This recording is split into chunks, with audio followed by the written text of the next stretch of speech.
नमस्कार, मैं हूं सुदर्शन वासुदेव देशपांडे गोवा से ज्योतिष और वास्तु अभ्यासक। आप सभी का मेरे चैनल पर हार्दिक स्वागत करता हूं। आज बात करते हैं नजर बाधा, दृष्टि बाधा के लक्षण और उसके उपाय, इनके बारे में।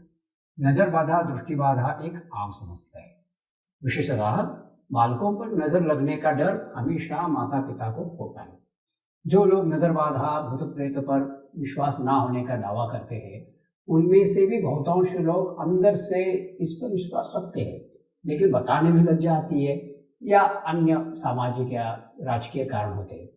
इस पर अधिक चर्चा करने से पहले 3 अलग प्रत्यक्ष अनुभव के उदाहरण देता हूँ, जिसको आपको नजर बाधा, भूत प्रेत, भूत पिशाच बाधा के परिणाम कैसे होते हैं और इसकी जानकारी भी मिलेगी। बाद में उसके लक्षण और उपाय भी बता दूँ।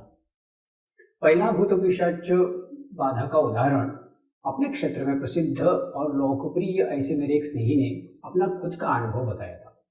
कुछ पहले महीने की बात है। वो अमावस्या के आसपास, मतलब अमावस्या के पहले 2-3 दिन कुछ कारण की वजह से ऐसी जगह गए थे जहाँ ऐसी शक्तियाँ रहती है, ऐसा गांव वालों का विश्वास और श्रद्धा थी। जाके आने के बाद उनको कुछ भी काम करने में मन ही ना लगने लगा। बिस्तर पर जैसे लेट गए, वहां से उठने का कुछ काम करने का भी मन नहीं लगने लगा। जैसी सारी शक्ति ही छिन गई है। कुछ खाने में भी मन नहीं लग रहा था। उनके घर से कुछ 2-3 किलोमीटर दूर उनकी गौशाला है।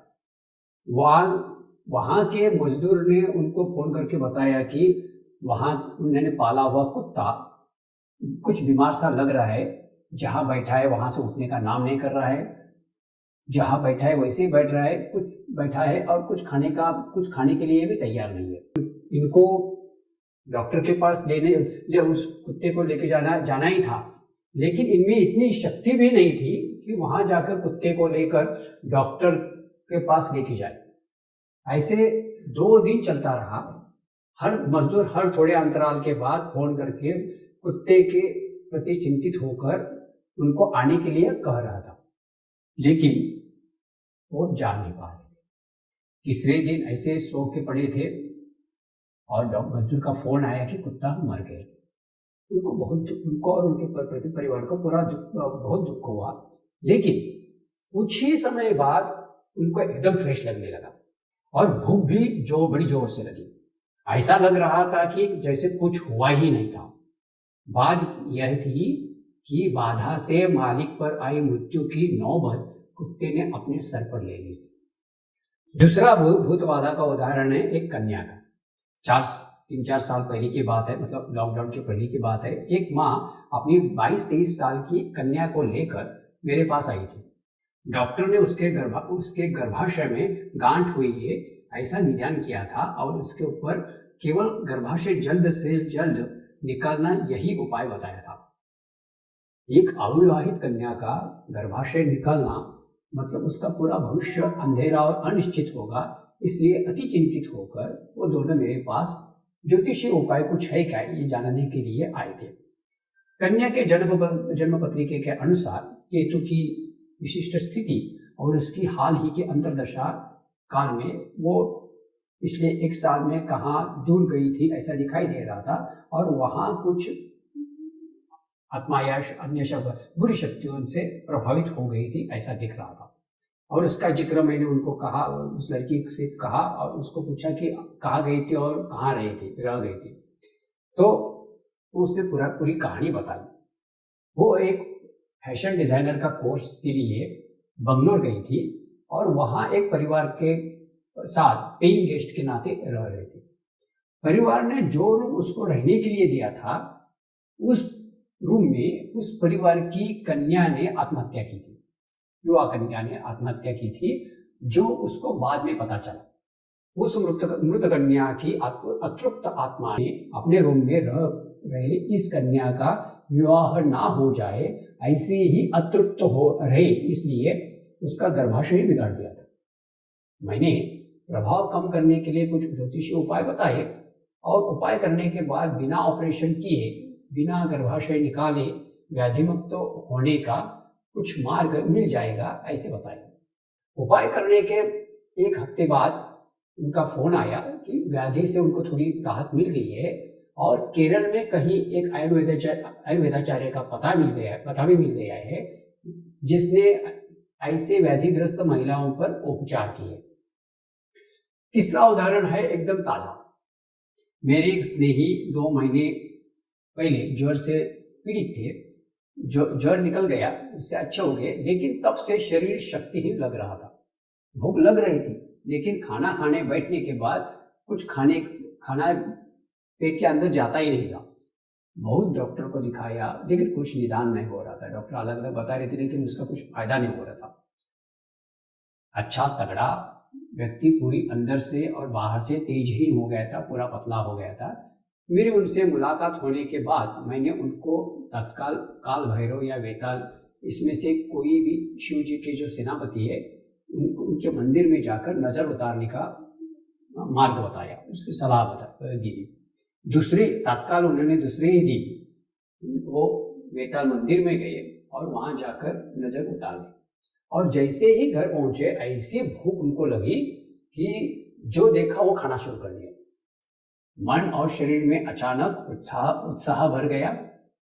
और उनको जब उन्होंने बताया जैसे कि अभी वो पूरी तरह से अच्छे हो जाएंगे 8 दिन के अंदर, मतलब इतना विश्वास भी उनके अंदर आ गया।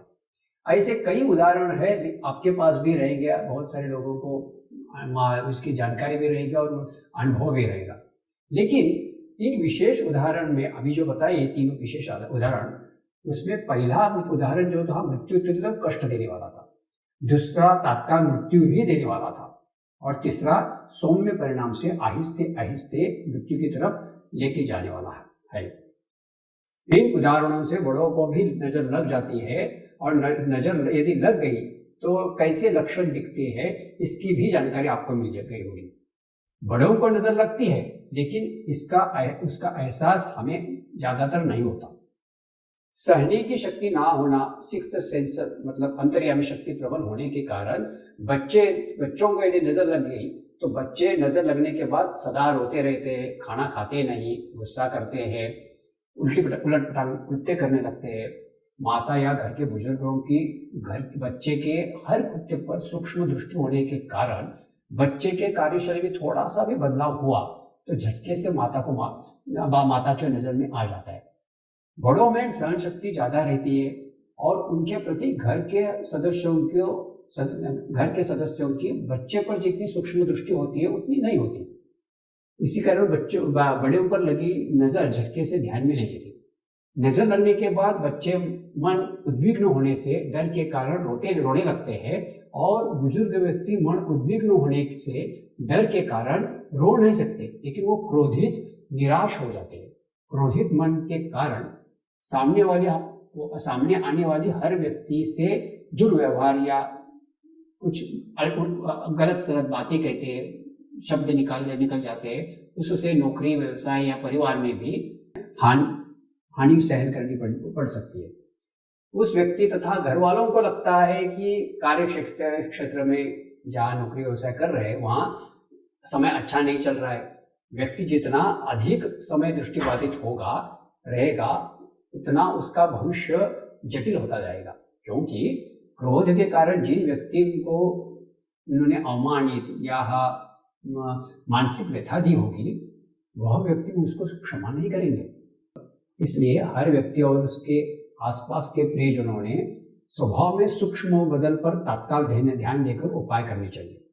इसके साथ साथ हम जिसे आज की जीवन शैली मानकर चल रहे हैं वो मद्यपान और उससे बुरी ड्रग एडिक्शन आदि भी व्यक्ति या घर पर बुरी शक्तियों का प्रभाव दर्शाता है।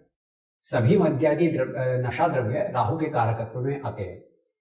राहु जो है वो जैसे वास्तुमंडल में नैऋत्य दिशा नैऋत्य राक्षस के अंदर आती है, सभी बुरी शक्तियों का प्रतिनिधित्व नैऋत्य राक्षस करता है, वैसे ही सभी बुरी शक्तियों का ग्रहों में राहु प्रतिनिधित्व करता है।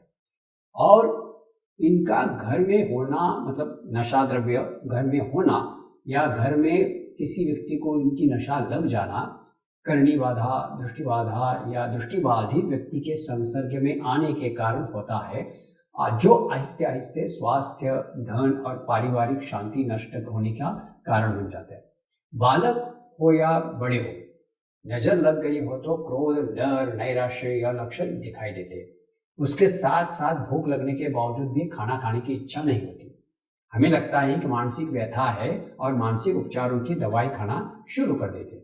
लेकिन उच्च विद्याभूषी जिन्होंने बचपन से हर साल स्कूल कॉलेज में परीक्षा का अत्यंतिक तनाव सह लिया है, जो वो जरूरी नहीं कि आगे बड़े होकर छोटी मोटी समस्या में घुटने टेक कर मानसिक व्यथा का शिकार बन जाए। काम का जो समय रहता है, कभी कभी नाइट शिफ्ट रहती है, समय असमय ऑफिस जाना पड़ता है, वहाँ से आना पड़ता है, छुट्टी के दिन जाने आने जाने में बाधा करने वाले क्षेत्रीय शक्तियों के उनके क्षेत्र में घूमने के कारण व्यक्ति बाधित हो सकता है और आहिस्ते आहिस्ते जीवन में तनाव शुरू हो जाता है और उसकी जानकारी उसको होती ही नहीं। क्या है इसके ऊपर उपाय? अगली वीडियो में बाधित जगह बाधा करने वाले ग्रहों की पहचान और उसके ऊपर उपायों की चर्चा भी करेंगे। मिलते हैं अगले वीडियो में। वीडियो अच्छा लगा तो लाइक करें, शेयर करें, कमेंट भी करें और सब्सक्राइब नहीं किया है तो सब्सक्राइब भी कीजिए, जिसकी वजह से आपको समय समय पर आने वाली वीडियो की जानकारी भी मिलेगी। धन्यवाद।